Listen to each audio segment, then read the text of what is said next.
Welcome. I cannot tell you how pleased I am to introduce an incredibly impressive businesswoman, Sonya Janahi. Sorry, I've been practicing that. And Everybody calls me Jahani, don't worry. Sonya Janahi. Correct. And I'm so pleased. She's actually in Bahrain, which is wonderful. She's the founder and CEO of SJ Investments, her own investment company. She has a banking background. Now, this is where, let's just wait as I build up here to the denouement, which I like. She has a banking background, is involved in real estate development, interior design, construction, oil and gas, and above all, my favorite, chocolate. I just love that. And I'm sure there is so much more to what you do and also to your character. That tells me a lot about your character, but also you have an amazing career. So can you just dip into slightly how you ended up from banking into investment?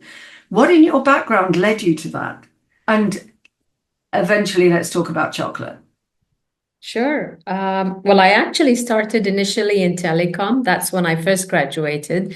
And I joined the national telecom company in Bahrain called Batelco.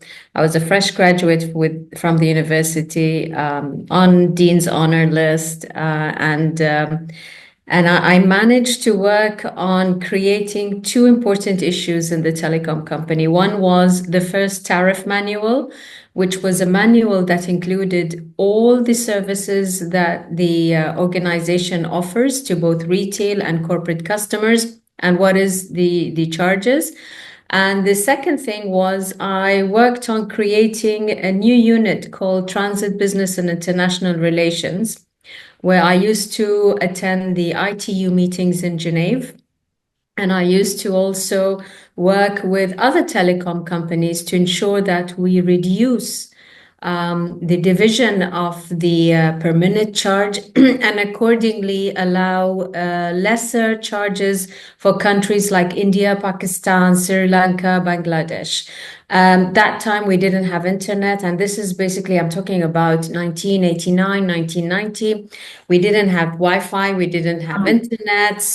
And we have a large labor force that works in Bahrain from Asian countries. And they had difficulty calling back home, talking to their parents, to their siblings, to their wives, husbands, because of the high rate of the tariff. So my job was to negotiate with these countries reduction of these prices so that people can call home more and talk to family. And we created a joint GCC group. So we used to go to all these countries and negotiate with them. And we succeeded with many of them in reducing the tariffs and making sure people have access to making more international calls without costing them an arm and a leg.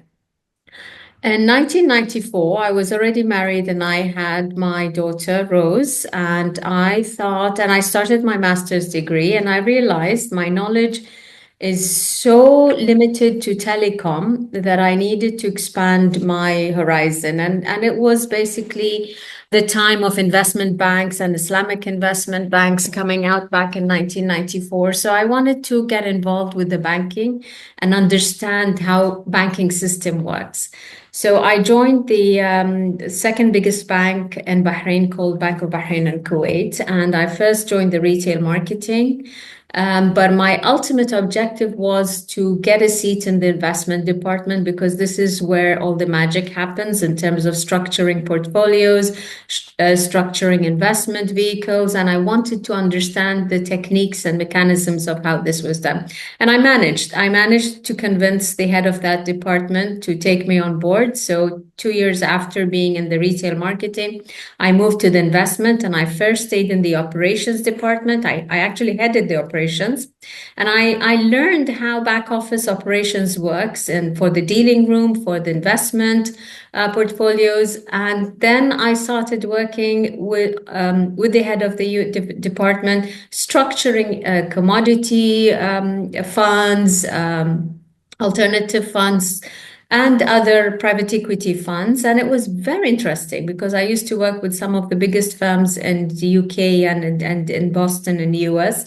And that expanded my horizon on how to establish a business model as well. 2002, I was separated from my husband, two daughters, and I decided to leave my job, take my retirement fund, and become an entrepreneur. Oh, Yes.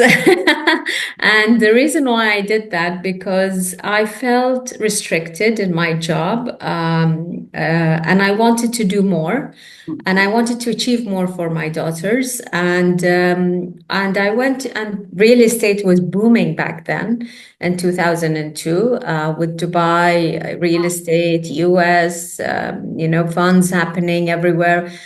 And I started a real estate investment company with a partner, two partners actually.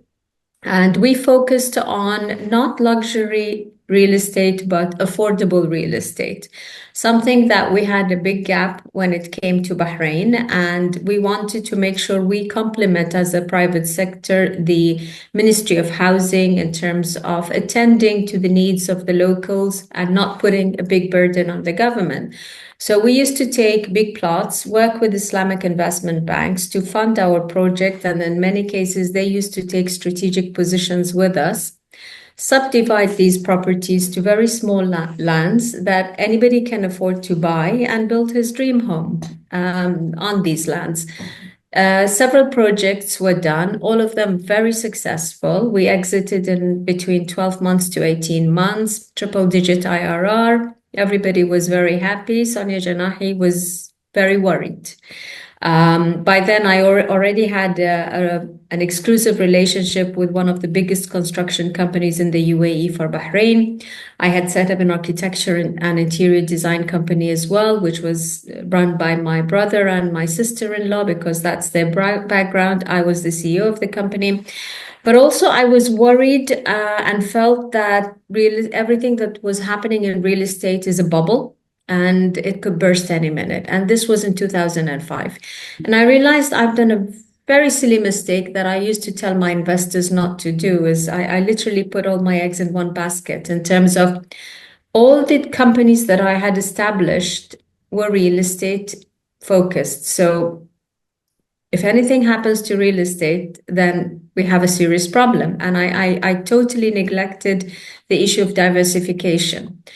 So I started looking into options. How can I diversify the portfolio should something happen? And many people were laughing at me. Says, you're crazy. Real estate is booming. Not for another 20 years will you see a problem. And I ventured into something that I love and I have passion for. I'm a baker. And I wasn't a baker by profession. I was a baker by hobby. I loved cooking. I loved baking. And I love chocolate. Every time I travel, especially Europe and Asia, I bring back a suitcase filled with chocolate. Mainly because chocolate made in these countries has very low cocoa butter and sugar and has a high concentration of cacao, which makes it a healthy chocolate.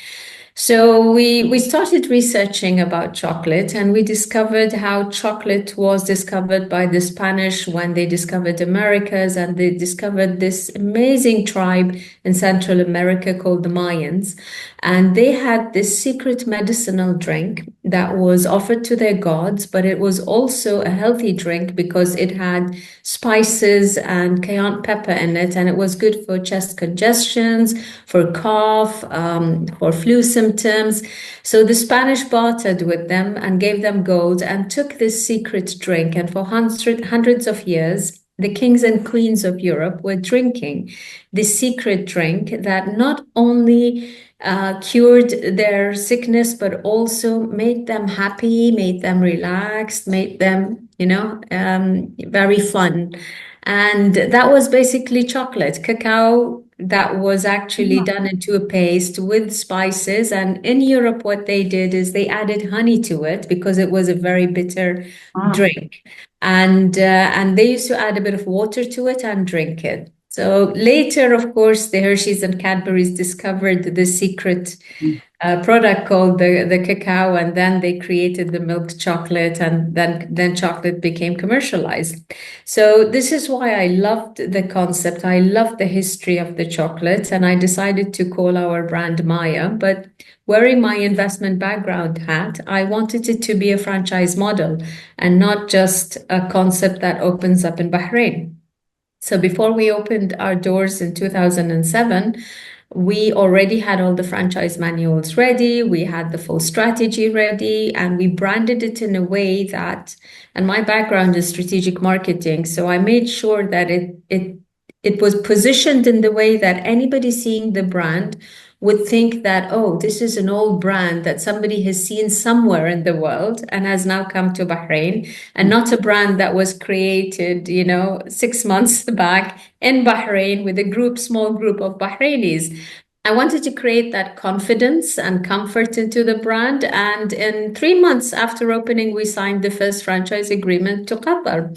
And that proved that everything we did as a group was great. But also in 2008, when the real estate crash happened globally, Maya actually balanced our losses between what was happening in our real estate companies and the amazing success that we were having in terms of the brand as the chocolate brand. So that's who I am today. And it was tough. It was tough being an entrepreneur. It was challenging, but at the same time, it's exciting because you meet people, you get creative, you get innovative. You have to be up to date with all the new trends that are happening globally, and you can never consider that you are part of a small country, Bahrain. That's it. You focus absolutely not. When you focus on a product or a concept, you have to consider how would this concept work globally. And Bahrain is an amazing ecosystem to test a prototype, but will it eventually work if I take this and put it somewhere else? So that's who I am in terms of being an entrepreneur and my journey as an entrepreneur. Oh, there's so much to ask you, but something that stood out to me, especially as a psychologist, also as practicing psychotherapist, is your intuition. So it's almost as if you have built upon your knowledge structure in business and moved on a very intuitive basis towards where you are today. And I know that you keep doing that, but there you were in 2005 and said, no, we've got all our eggs in one basket. I don't trust the marketplace. Other people, as you said, no, you're crazy, because a lot of people were saying that. And then boom, as we know, 2008 happened, and you were absolutely correct. Now, I always say this to my clients: what is your instinct? What is happening here? Because it's well informed. Excuse me. But also, as a woman, there's two elements. Do you think women have more instinct? Did you tap into it easily because you're a woman? Because you were quite strong in that way. You went ahead and you did it. So where did you get that ability to trust your instinct, not only to trust the voice, but also to act on it?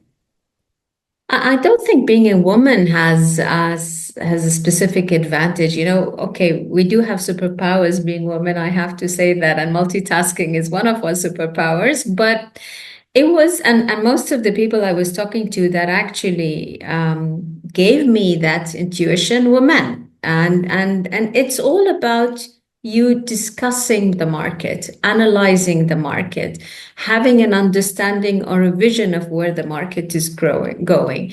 And when you see something that is ridiculously unbelievable, then something is wrong. It doesn't mean it's okay. And what was happening in real estate globally was so massive that it was obvious, no, this is not going to continue. It's not sustainable. You have to see a correction. And this is how investment markets work, or basically international markets work. And being in the investment unit in the bank gave me that insight on how to analyze and risk assess the market and where to position ourselves and how to position ourselves.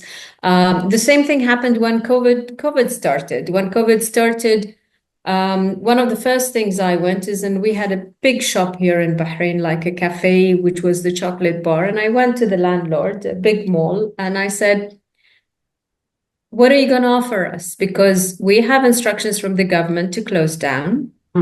We don't know how long this will take. He said, I'm going to give you 1 month's free rent. I said, what? You know, you're sure COVID will finish after 1 month? And this was literally January 2019 to 2020, because my contract finished in December 2019, and I was up to a new renewal. And I asked them, can I do an interim renewal for 3 months only? Because I want to be comfortable that if I go into another 5-year contract, and this was a place that I had from 2006, so it's not something that I rented yesterday, but also there was a high rent on it. I said, if I want to be comfortable enough to sign a 5-year contract, I need 3 months to evaluate and assess. And if you're going to give me 1 month's free rent, then that enhances the risk even further. So before March finished, I went to them with a check for the 3 months rent, and I said, I'm leaving. And they said, why? I said, because I absolutely have no idea when this will end. And it doesn't look like it's going to end anytime soon based on what I'm seeing happening globally. And if you as a mall owner think that by giving me 1 month's free rent, you've solved the problem, then you need to wake up. So I actually left the mall, and a lot of people were upset, and a lot of my customers were upset. And I said, no, but we still have the factory. We still have the central kitchen. We can still service you. The government has already shut down all the food business, but has not shut down delivery. So we can still do the delivery part and deliver things to you. But I need to control my costs. When you're in an uncertain situation where you literally have no idea how long it's going to take, where it's going to take you, and what's going to happen at the end of it. And the first thing that we did was, and I've got a good team, honestly. My brother is my partner, and I've got good staff that they're like family to me, and I listen to them, they listen to me, and we decided, let's consolidate, let's control costs to make sure that we can sustain the business model. Today it's about survival and not about success. And thank God, not only did we sustain, our profit margin during COVID was 2 times higher than pre-COVID. And it was all about how the costs were controlled and how, unnecessary costs were just raised. I literally left my office. I told them I don't need an office. I can work from a table in the factory, or I can work from home. Everything is online. So please, let's reduce all these rents and ridiculous costs, and just be proactive and make sure we're dynamic enough to make this work. And it worked. Thank God it's worked. We're still active. We're still there. We are now expanding beyond Bahrain. We are opening in Morocco this in January 2025, and this is a franchise license. So we've started from zero. I wouldn't say we haven't, but it's a good start, because we also, sometimes things happen. That's a blessing in disguise. It lets you sit back and reevaluate everything you're doing, repackage, rebrand, re-strategize everything, and then come out with something that's bigger and better. And that's how we capitalized on the COVID period to do something better. It's absolutely amazing to hear you speak about the entrepreneurial world, especially from a corporate world. I've encountered people who've moved from corporate and forget that they have to do the work. Yeah. And they have, far too many people on the board and not enough, too many chiefs and not enough Indians. Yeah. They don't fully understand the dynamic changes. And you've actually made that shift. You're very interested, you said, in the family. And you're also interested in building a resilient care economy. But let's come to that as a premise. But coming back to your family, you've already mentioned your family. How important is it for you to have your family involved? Very important, because being a single mother, and when I separated from my ex-husband, my eldest was 7 years old and my youngest was 2.5 years old. And I And I was working 18 hours a day, and I needed them to, and my mother was here. She played a major role in raising my kids. But it wasn't just my mother, and I had the whole village. I had my mother, I had my father, I had my siblings, I had my cousins. So my house was always filled with people, and everybody was always here. So even if I was traveling, my mother and one of my brothers made sure they went to my daughter's school events, or teachers' meetings. So they never would feel that there's a gap in their life. And I included them from a young age, and I used to sit with them and explain to them what I'm doing so that they appreciate and they understand why I am doing this. And I used to tell them, you're going now to school X, which is an amazing school, and it requires a big investment. I want to make sure you go to the best universities, and I'm going to support you until you get your master's degrees. But if I am to do that, then I need to work. If you don't want me to support you in that, then I will reduce my work and I will stay home with you, And they were like, no, please go home, go work. And you have the summer vacations, and every summer you want to go somewhere. Exactly. It's so interesting you saying that. My son was, I ran comedy clubs actually over here. I had 16. And at one point I said to my son, oh, we've got a partner. And we're 50-50. He said, he was very young, about 5. And I said, so, sort of we're now splitting the business. It was slightly different. You understand that relationships, joint ventures are different. And he said, does that mean they can't go into your half? And but it's lovely because they start understanding the premise that you've done with your girls to help. Once they start understanding, I'm not saying that they understand. It would be naive to say children understand everything, but I think it's so good to involve children. As an entrepreneur, it's much easier to involve them, but with your family as well. They're so supportive. They were, and my daughters are grown up today. My eldest is 31 years old. She works for the Ministry of Foreign Affairs. Currently, she's in New York with the Bahrain mission for UN. And she graduated from LSE, her master's in political economies and international relations. My youngest graduated from UC Berkeley and UCL.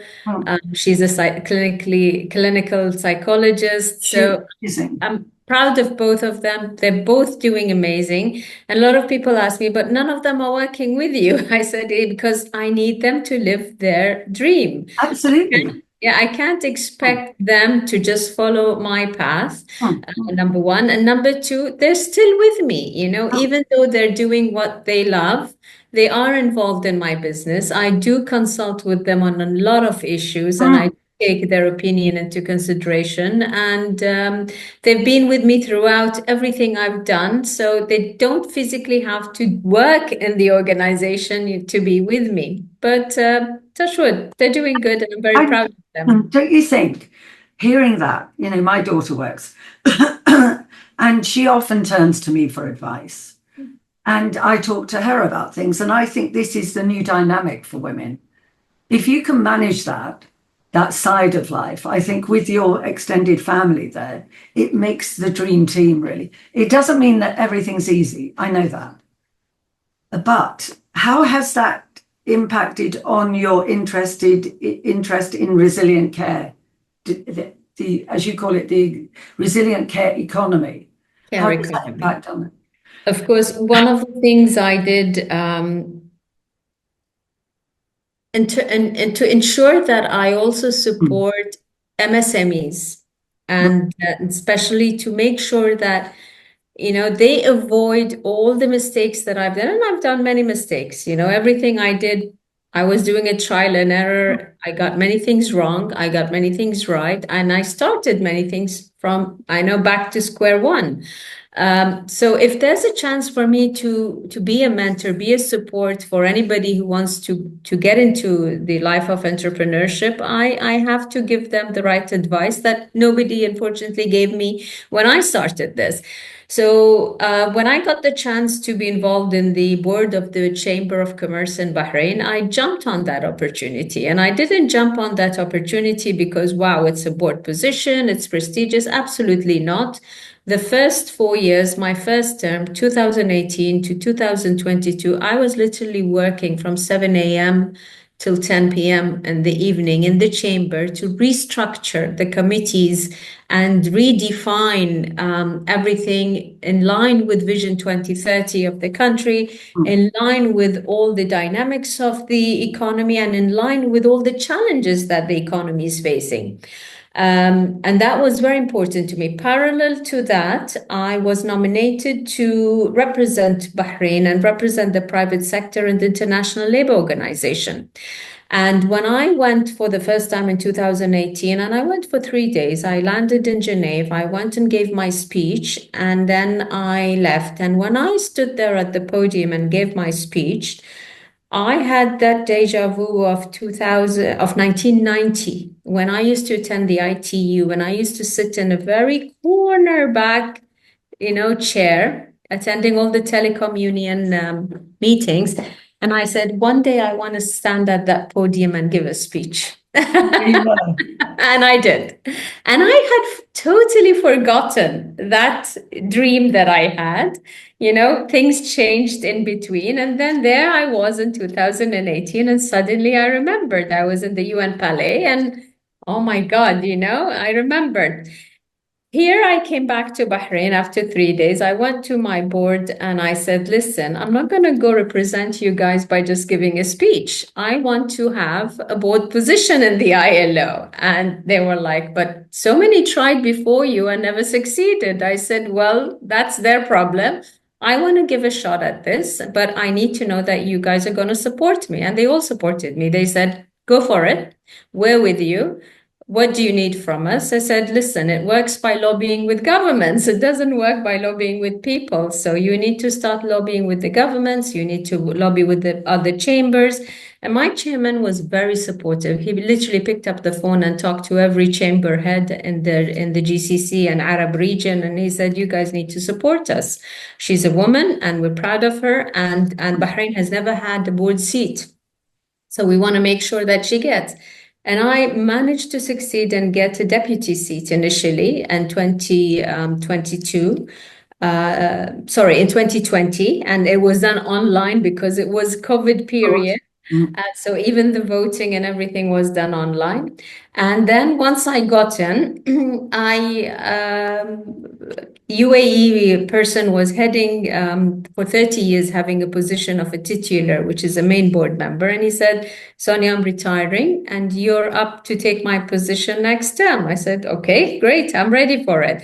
So I started getting into the ILO. I started getting into the themes and discussions, and definitely care economies and platform economy are two of the main portfolios that I'm managing in the ILO, and I'm involved in the ILO with the International Organization of Employers.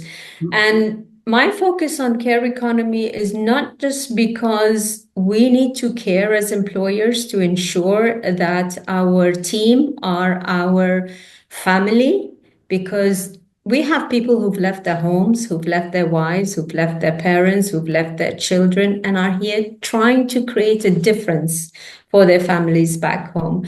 And we need to ensure that they are comfortable, that they are happy, because if they are happy and they are trained and developed and they have the right skills, then definitely they are upgrading and upskilling and creating a better opportunity for themselves. Now, a lot of people think if we are talking about upskilling, we are basically increasing the pressure and workload on the individuals. On the contrary, I've had dishwashers that today are executive chefs. So if he was getting $150 as a dishwasher, today he's getting $1,500 as an executive chef. That creates a big difference in how he or she can support his or her family. And this is my strategy. You upskill and you develop people and you train them to create a better life for them so that their care system can be efficient. But if you don't do that, then don't expect for them to be able to develop in life and accordingly develop the people who are relying on them. And this is where it was important for me to represent employers in the care economy and to show them the challenges that the employers are facing today, and to show them why it is important to have private-public partnerships to advance care economy more efficiently. Now, a lot of workers' unions consider a private-public partnership a taboo, that no, this will never support us. But today they have come to realize, based on the discussions that we've had, that it will add value and it will support, because it means less costs on the government, more efficiency from the government side in terms of them being regulators, and means the private sector gets involved and ensures that not only the team is efficient, the team is skilled and upskilled and developed and trained to take on better positions, better opportunities, and advance in life in general. So this is why care economy is very important to me, and it was a challenge. It was a major challenge. We used to sit till 4 a.m. in the morning to convince the workers, but it was nice that when we ended, the workers' representative vice president said, if I had an opportunity to work with Sonya, I'm going to go and work with Sonya. Because I can see that employers are not evil, are not monsters, and they are here to support us. And if we balance things between all tripartite organizations, being government, employers, and workers, then we will have a success story. So that's basically where I stand when it comes to the care economy. So what did your parents do? How were you influenced as you grew up? My father was a contractor, and I'm the eldest in my family from my siblings. So he used to always take me with him on. Take the lead and tell them off. Definitely, yes. And I used to tell him, and he used to take me with him on construction sites and let me see everything that's being done. I wasn't working, I was just sitting there and watching. And once I asked him, I said, so why don't you take my brother? He said, because you're the eldest. It's not about you being a girl or a boy. It's about you being the eldest, and gender should not be an issue. And it is your responsibility to teach them, your brothers and sister, what I'm teaching you today. And you are here with me because you need to understand leadership. You need to understand teamwork. You need to understand that the people working here are your family. They're not just employees doing a job and that's it, you forget about them. And these are the things I learned from my father, and I learned how to be persistent. I learned how to work with everybody and to lead and still have compassion and still look, at both sides of the coin, not just the fact that they're employees, they're people with families and responsibilities. My mother was a teacher, but she left her job and focused on taking care of us. But also she was somebody who read a lot, and she was my personal assistant, personal advisor, and be it politics, be it economic issues, be it sports, my mother was up to date. So every night we used to have a beautiful discussion when she was alive. She passed away 4 years back, and that left a big gap in my life because she was my best friend. She was always there for me for everything. We were friends more than mother and daughter, and she was the only person that I trusted, and the only person I knew that any advice would give me would be for my best interest. So since she passed away, she's actually left a big gap in my life. Yeah, I feel for you because I understand that. My mother died many, many years ago, and that the DNA of a mother continues through the children, as you know, not just the DNA, but there's something that even if a child doesn't exist, you still have part of that child that influences you. And I've read, and we're going to talk about physiology. You're so interesting, Sonya. There's so much to talk about. I love the way you speak, the way you think. Your background has helped. Your father has been very instrumental, which is wonderful to hear. I'm a big fan of working with men. I've worked mostly actually in business with men, and most of them have been supportive, which is fabulous. But again, your mother has been there. So you've got two sides of a different perspective in a way. And as a teacher, I can see that. But they say that when somebody gets, for some reason, has cancer, it's those cells that belong to the children that come and almost gather together to help with the healing process. Now, I hope that's true, because I love that idea that we are never far away from our children. And that's why I think we are so instinctively in tune with our children. And when we talk about, sort of all the different instincts we have about how our children are doing and what's happening to them and so on and so forth, that's why we tap into them, because we're so deeply connected. But how do you manage your health? You've been through some incredibly stressful times. How do you manage your health? How do you make sure that you are okay throughout all of this? What do you do on a day-to-day basis? But also, what is your mindset towards it?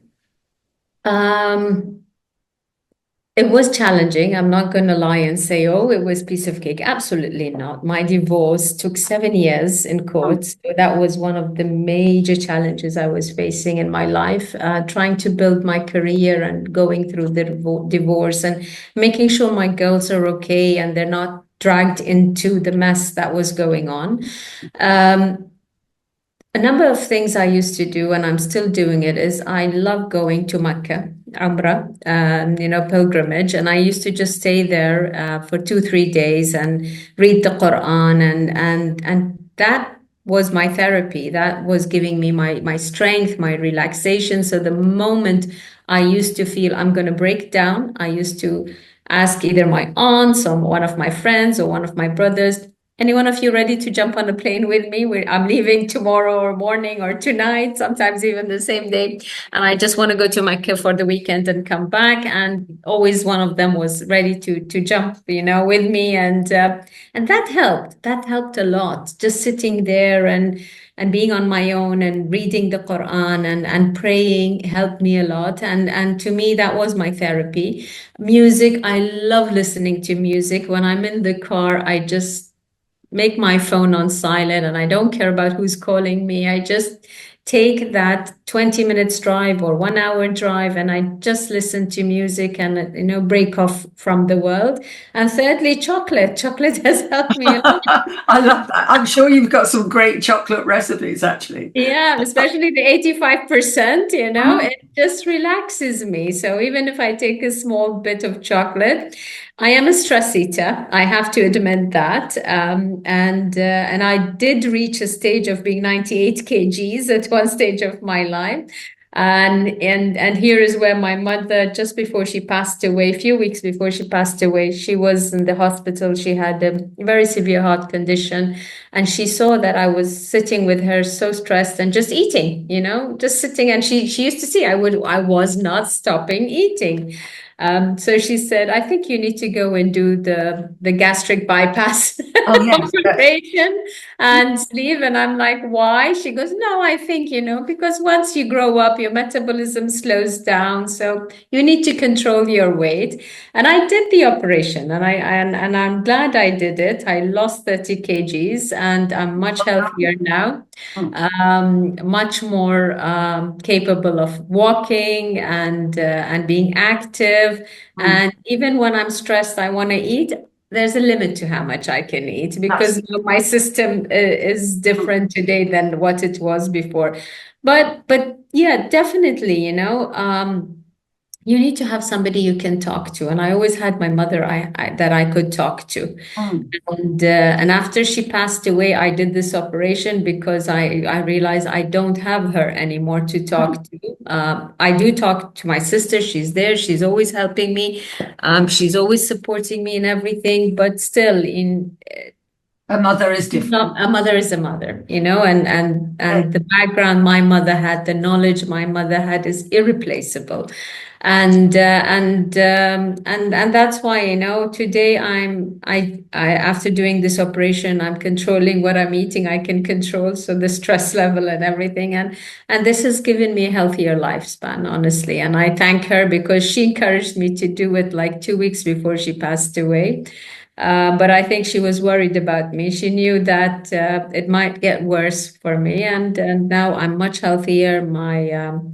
My blood pressure is controlled. My cholesterol is controlled. I walk when I travel for hours without feeling tired, and Great. I don't like exercising. That's the only problem I have, which my sister always complains about and tries to get me to exercise. But I'm a person that doesn't like exercise. I would go for long walks, but not exercising. Oh, that's fair. You've got to find what suits you. Yes. But coming back to, do you encourage your staff? How do you encourage?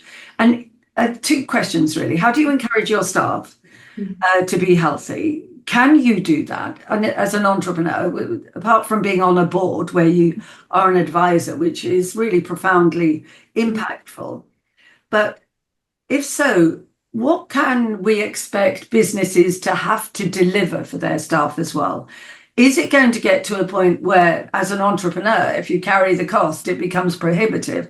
But is there going to be a support mechanism where entrepreneurs can help carry the cost of not only mental health? That's a tricky one, but physical health is a little bit easier at the moment to know where to go, with Harley and so on, the creating a system. But do you think entrepreneurs should include that? And if so, how do they get help? What is your future vision? Because you are a visionary. You can impact the world. You're on a number of boards with a wonderful voice. Thank you. And, you take that and you use leadership in such a compassionate way. So it's something that I think all great leaders should have, is being a leader who is a servant. So it's a servant leader. You're a leader, but you use your leadership skills wisely. And that's what I think you do. So do you think it has to go down to the entrepreneur? Do the entrepreneurs need to be supported financially as well? 100%. 100%. Number one, focusing on our employees or our team's support system and well-being. What do they eat? How often do they eat? That's very important to me. And how long they work. And one of the things I've done, like every Tuesday, we just close down the entire business, literally close it down. Okay. So everybody's off, everybody's enjoying a day off, everybody's relaxed. They can go out together, they can have a party at home, they can do whatever they want. But Tuesday is a closed day for me. So there's no work on Tuesday. I don't stop working because I've got the other boards and everything, but the employees have to stop. And this goes for the staff I have at home and the staff I have in the factory and in the shop. The second thing is what they eat is very important for me. Have they had their breakfast? I literally go ask them, did you eat breakfast? And if they say no, I said, okay, go make breakfast now and I'm going to eat with you. I literally sit with them and have. I make sure they eat lunch. I make sure they have fruits. I make sure they have because at the end of the day, they are human beings. Regardless of how old or how young they are, they need to have the right food in their system to give them the energy, not just to work, to be happy, to feel well. If my team feels sick, this affects everybody, in the system. For me, for them, for the business, for everybody. It really affects us. It hurts us, all of us. So I need to make sure that all of them are well, all of them are feeling well, all of them are eating well, all of them are having enough sleep. I ensure that they have their free time to relax. I make sure they take their breaks. And make sure that they don't work. I realized a few weeks back that we had a big order and they decided on their own to actually work on a Tuesday morning without even telling me. And I coincidentally found out through one of my house staff that, by the way, the staff are working today. What? And I went to the factory, what are you doing? They said, no, we feel more comfortable finishing it because we don't want to miss a deadline. But I said, it's your day off. They said, we're working half a day. Let us work half a day and we'll take the rest of the day off. So I went and ordered lunch for them and I made sure and I immediately paid them for the hours, even though they didn't even want me to know that they are working. But this shows you what? This shows you that they feel this business belongs to them. They don't feel employees. They feel they are owners of the business, and this is why they're feeling the responsibility to deliver to the customers. And we work mostly with B2B corporate customers, that they want to deliver in the right time, in the right quality, without, affecting the quality of the production. And this is very important, that every person who works to you doesn't feel that they are there and they can be dispensed off easily. They need to feel they own the business. They are a part of the business. And we've made them feel that way, not by the trust that we give them and confidence, but every time we do a major project, we give them a bonus, because we got the project based on their efforts, not because Sonya Janahi has any special magic solution.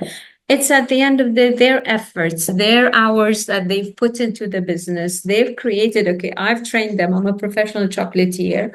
And I've trained them all on how to make chocolate, but their consistency and the quality assurance and work today has opened bigger doors for us. So when the company gets a great project, then it's our obligation also to share the returns of that project with them. Sometimes it's a lunch, sometimes it's a dinner, sometimes it's a cash bonus. It depends on how big the volume of the business that's come to us is, but we always make them feel that they deserve to receive a part of it, and that is very important. And this is where and talking about mental health, my door is open to them, my phone is open to them. Even though I travel a lot, they know all of them can reach me anytime through WhatsApp and everything, and they do share with me any problems that they have, be it family problems, be it, personal problems. They do talk to me, and I let them talk to me, because sometimes people need to talk. It doesn't mean they need something financial or anything. They just need to vent. And they have that open system with me that they can vent, even if they have a concern, even if they have a worry, be it a job worry, be it a personal worry. They do talk to me about it. And I sit with them and I create something that helps them and helps the business. I had one of my employees who is my chief chocolate maker, and I adored this kid. He's like a son to me. And he got married and he said, my wife is not getting pregnant and I have a problem. I said, what do you want to do? He said, I need to go back home and spend at least a year there and make sure she has the right treatment and everything, because I know this can't work if I'm going to go every year 1 month. It's not working. I said, okay, I'm going to bring someone, train them properly like you, and I'm going to give you open, go. And you tell me once you're ready, when you want to come back, you will always have your job here. So he went. He took 8 months, and then he messaged me. He said, she's pregnant. I want to come back. Wonderful. And he came back, and he's with me, and he has a son now. So fabulous.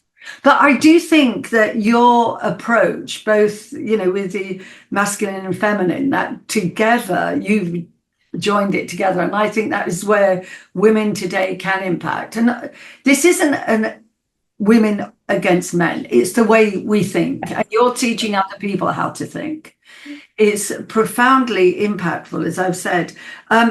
There's so much to ask you, but I want to ask you about longevity. What's your thoughts about that? There's this big surge towards, let's make sure that everybody can live longer. And I do like the fact that we can all have our genes tested and our bloods tested, and there's so much to help us with our physical health. How do you feel about longevity? Do you think that's a good thing? Do you think we want everybody to live longer? I think,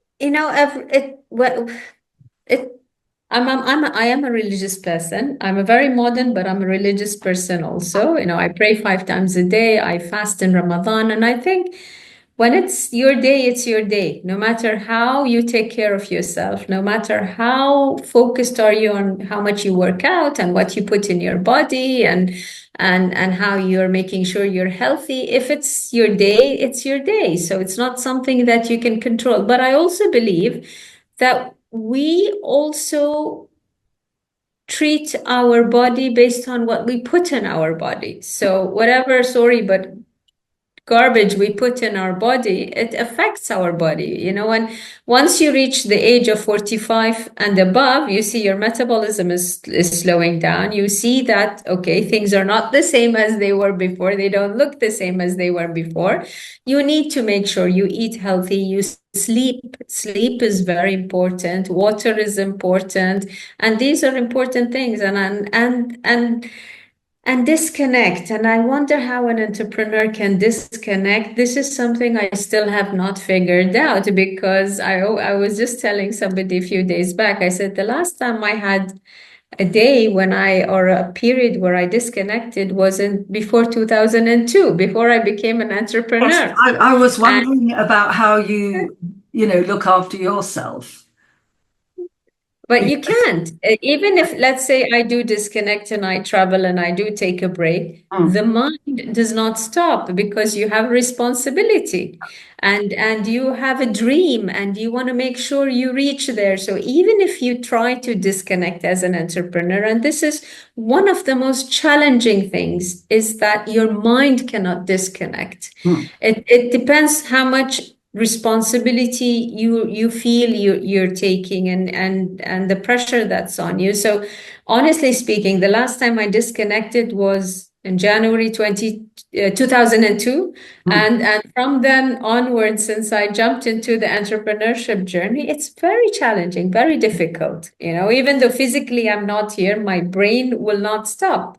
It's still going on. It's still trying to think, okay, how am I going to figure this out? How am I going to do this? Am I on the right track? You're a human being. Sometimes you sit and you doubt yourself. Am I doing what I'm doing right? But this is how it is. But definitely, I do agree that it's not about longevity as much as it is about living a healthy life. Yeah. And making sure that you are not reaching a stage where you're suffering from medical conditions, you've got 10,000 medications that you have to take, you can't travel alone, you can do things, and this you can control. You as a human being have control in your life. How long you live, that is something I cannot honestly talk about. But until the last day of my life, what is important to me as Sonya is that I don't want to be in a stage that my daughters have to then, take extra care of me and do things for me. And I can support by making sure I am okay. Maybe one day I will reach that stage. I'm not saying I won't. And I know that they're going to be there to help me, all of them.